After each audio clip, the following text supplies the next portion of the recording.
લઈને સામે આવી રહ્યા છે લોકસભાની ચૂંટણીને લઈને પેટીમાં પુરાઈ રહ્યો છે અને બીજી તરફ આ ગાંધી અને સરદારના ગુજરાતમાં શાસકોનો અહંકાર સતત અને સળંગ સાતમા આસમાને પહોંચી રહ્યો છે ત્યારે આ રાજકોટમાં ક્યાંય વર્ગ વિગ્રહનું બીજ રોપીને ઈરાદાપૂર્વક રાજકીય રોટલા શેકવાનું ષડયંત્ર રચનારા એ ભારતીય જનતા પાર્ટીના લોકો જે ગુજરાતના ભવિષ્યમાં ધકેલાઈ જનારું જે મારું યુવાધન છે ને એને બચાવવા માટે એની આવતીકાલને બચાવવા આપણે આજ સૌ ભેગા થયા છે.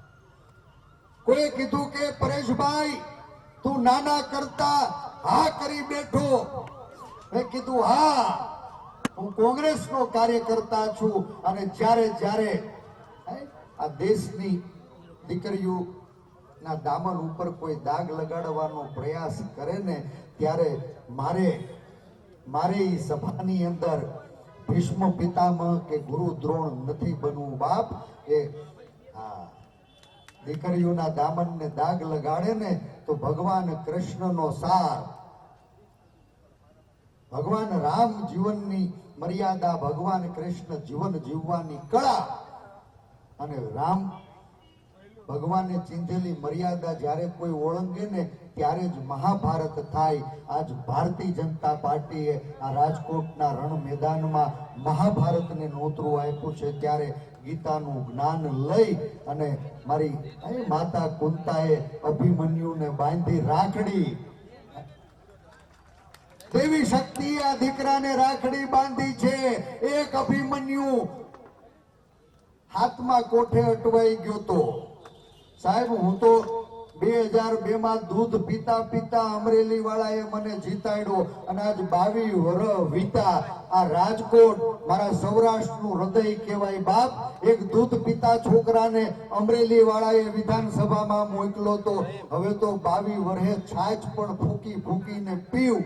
આ રાજકોટનું પાદર મને આ દેશની સંસદમાં રાજકોટનો અવાજ બનવા મોકલશે એવો મને વિશ્વાસ છે. બપોરનું ટાણું છે. આજ 19મી એપ્રિલે 12:39 ના બરોબર વિજય મુહૂર્તે આજ સ્વાભિમાન યુદ્ધનો શંખનાદ કર્યો છે. કોઈ કહે કે આ લડાઈ શું રાજકોટના સંસદ સભ્ય બનવાની છે? નહીં, આ રાજકોટનું રણ મેદાન એ કોઈ વ્યક્તિથી વ્યક્તિ વિરુદ્ધની લડાઈ નથી. આ ભારતીય જનતા પાર્ટી વિરુદ્ધ કોંગ્રેસની લડાઈ નથી. આ પરસોત્તમભાઈ વિરુદ્ધ પરેશની લડાઈ નથી. આ સત્તાના અહંકાર સામે સામાન્ય માણસના સ્વાભિમાનની લડાઈ છે. સ્વાભિમાનની. હું રાજકોટ સંસદ સભ્ય બનવાનું સપનું નતું, પણ આજ આ રાજકોટના રણ મેદાનમાં ફરી પાછો આશા અને અપેક્ષાઓનો ઉજાસ પથરાઈને એટલે આ રાજકોટના હૃદયને જીતવા માટે આવ્યો છું.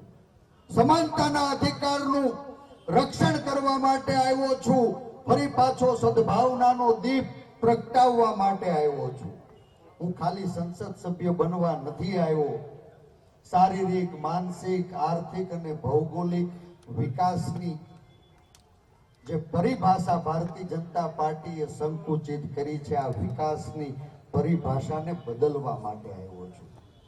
આ લડાઈ ભાજપ કોંગ્રેસની નથી, હાર જીતની નથી, પરેશભાઈ કે પરસોત્તમભાઈની નથી. આ રાજકોટના રણ મેદાનમાં શાસકોએ ઉભા કરેલા ડરની દિવાલને તોડવા માટે આવ્યો છું.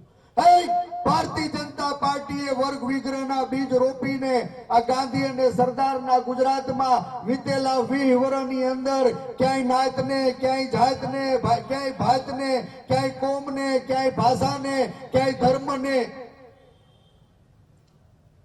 લડાવી, ઝઘડાવી અને રાજકીય રોટલા શેકવાના પગથિયા ગોઠવાતા બાપ. હું આ રાજકોટના મેદાનમાં ફરી પાછા સૌને પ્રેમના તાતને જોડવા માટે આવ્યો છું. આ લડાઈ સત્તાની નથી, સંવિધાનથી દેશના વિવિધ વર્ણના લોકો, વિવિધ વર્ગના લોકો, વિવિધ ધર્મ કે પ્રાંતના લોકો, બાપ આ વિવિધતાનો ગુલદસ્તો ગુથાણો અને મારું ભારત વિશ્વની શ્રેષ્ઠ લોકશાહી તરીકે ઉભરી હતું ને, ત્યારે બાબાએ ઘડેલા બંધારણ ઉપર આજ સત્તામાં બેઠેલા લોકો દી ઉગે. અને જિગ્નેશભાઈ, આ સત્તામાં બેઠેલા લોકો દી ઉગે અને બાબાએ ઘડેલા બંધારણ ઉપર 10 વખત બળાત્કાર કરે છે ને, આ બાબાએ ઘડેલા બંધારણને બચાવવા માટે આવ્યો છું. સંવિધાનથી મળેલા અધિકારોએ 18 વરણ એના હૃદયમાં આશનું બીજ ઉગાડ્યું હતું. અને સમાચારમાં હાલ રોકાઈશું એક વિરામ માટે. આપ જોતા રહો ગુજરાત ફર્સ્ટ.